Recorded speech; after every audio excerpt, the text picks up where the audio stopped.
Welcome back, ladies and gentlemen. We're now delighted to be joined over the telephone by our guest for the afternoon, His Excellency Ambassador Gamal Baioumy, the former Assistant Foreign Minister. It's a very good afternoon to you, Mr. Ambassador. Good afternoon. How are you? Fine, thank you, sir, and thank you for your time, Mr. Ambassador. Let me start by asking you about the importance of the Organization of Islamic Cooperation as they kicked off their foreign ministers meeting today in Istanbul, in attendance, of course, of many ministers and state officials.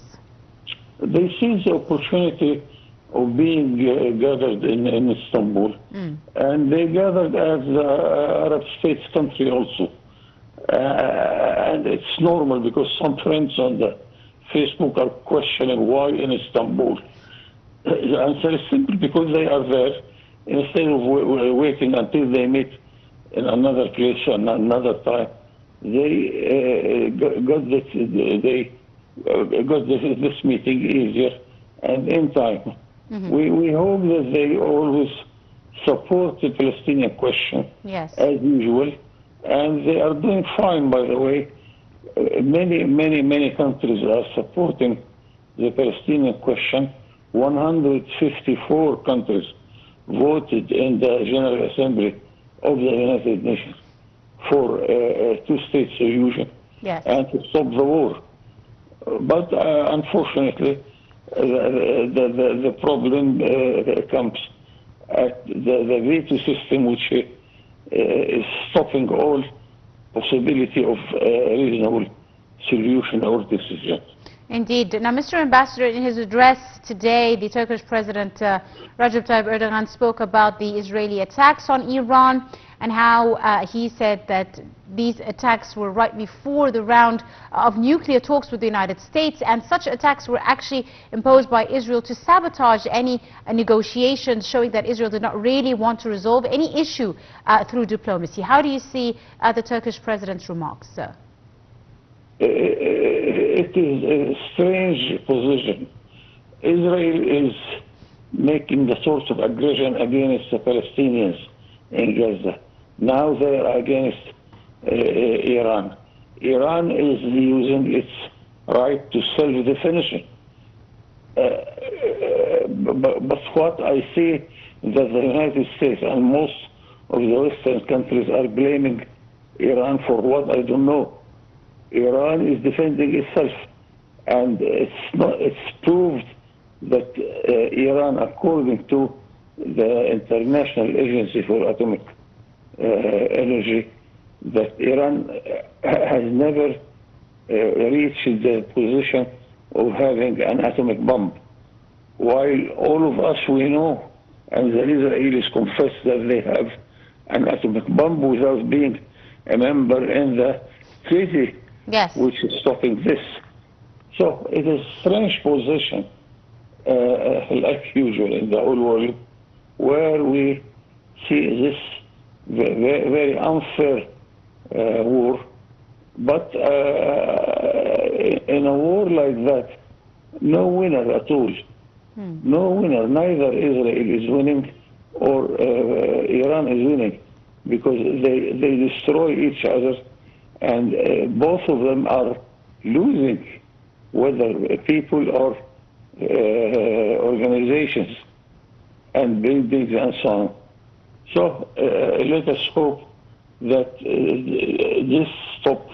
this war will stop, and to take an end in the very near future. Indeed, Your Excellency. Finally, Mr. Ambassador, we also saw the Turkish President calling for what he said an end to the unlimited aggression and underscoring the need to prevent the situation from further deterioration. And he said that there is a need to deal with Israel, impose punitive measures against Israel on the basis of international law as well as United Nations resolutions. How do you see this address by the Turkish President?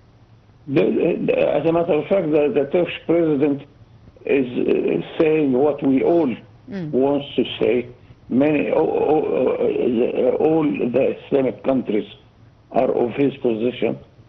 So it's normal that we support the Palestinian, we support the Iranian. And I remember when President Biden proposed to us to establish a sort of military pact against Iran. Yes. And Egyptian Ministry of Foreign Affairs answered him immediately that Iran is a brother country, Islamic country, and it's not an enemy at all. We can deal with Iran by all means. The enemy is the one who is killing our sons, who is occupying our land. So President Biden changed his position from asking to establish a pact against Iran to vote for the two-state solution. But unfortunately now, even the two-state solution, which is something for the favor of Israel itself, Yes. The whole Western countries refused even to support this solution. Right. I'm going to have to leave it at that. I'd like to thank you very, very much, Your Excellency, Ambassador Gamal Baioumy, the former Assistant Foreign Minister. Thank you, sir, for your time and your insight on today's episode of Arab Affairs. And still with more news, moving to the Iranian state-run television that reported Saturday, citing the country's Ministry of Health, that at least 430 people were killed and over 3,500 wounded in Iran since the start of the Israeli-Iranian conflict on June 13th. The second week of this conflict started with a renewed round of strikes despite talks between European ministers and Iranian top diplomats. We have the details.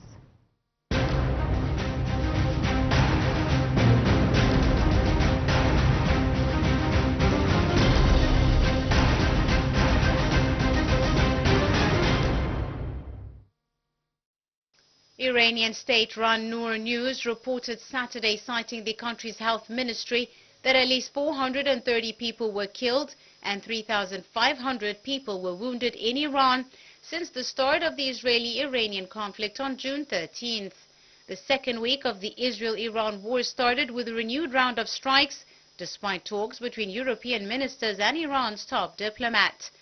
Friday's talks, which aimed at de-escalating the fighting between the two adversaries, lasted for 4 hours in Geneva, but failed to produce a breakthrough. Meanwhile, U.S. President Donald Trump continued to weigh his country's military involvement, and concerns spiked over potential strikes on nuclear reactors. Still, European officials expressed hope for future negotiations. The Iranian Foreign Minister Abbas Araghchi said he was open to further dialogue, but stressed Tehran wasn't interested in negotiating with the United States whilst Israel continued attacking. He said it would be very dangerous if the U.S. got involved in the war. Meanwhile, the United Nations Refugee Agency called for de-escalation. They said Saturday that the intensity of attacks is already triggering population movements in Israel and Iran. Some from Tehran and other parts of Iran have crossed into neighboring countries, while shelling has caused people in Israel to seek shelter elsewhere in the country.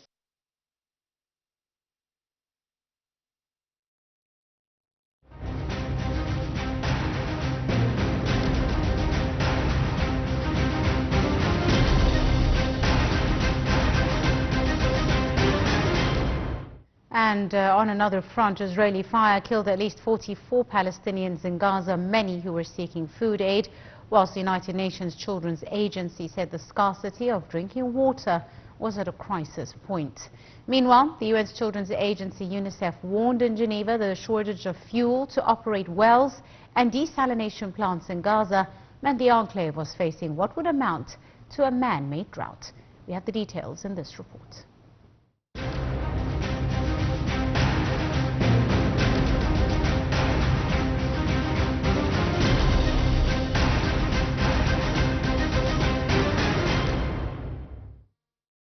Israeli fire killed at least 44 Palestinians in Gaza, many who were seeking food aid, whilst the United Nations Children's Agency said the scarcity of drinking water was now at crisis point. Health authorities said at least 25 people awaiting aid trucks were killed by Israeli attacks south of Netzarim in central Gaza. The Gaza Humanitarian Foundation, which runs a month-old US-backed food distribution system, operates an aid site there, and aid trucks from other organizations, including the UN, also moved through the area. Separately, Gaza medics said at least 19 other people were killed in Israeli military strikes across the enclave, including 12 people in a house in Deir el-Balah in central Gaza Strip. Meanwhile, the United Nations Children's Agency UNICEF warned in Geneva that a shortage of fuel to operate wells and desalination plants in Gaza meant the enclave is facing what would amount to a man-made drought. UNICEF spokesperson James Elder told reporters that children will begin to die of thirst. Just 40% of drinking water production facilities remain functional. UNICEF also reported a 50% increase in children aged 6 months to 5 years admitted for treatment of malnutrition from April to May in Gaza, and 500,000 people going hungry. Israel's subsequent military assault in Gaza has now killed over 55,700 Palestinians, whilst displacing almost the entire population of more than 2 million people and causing a hunger crisis.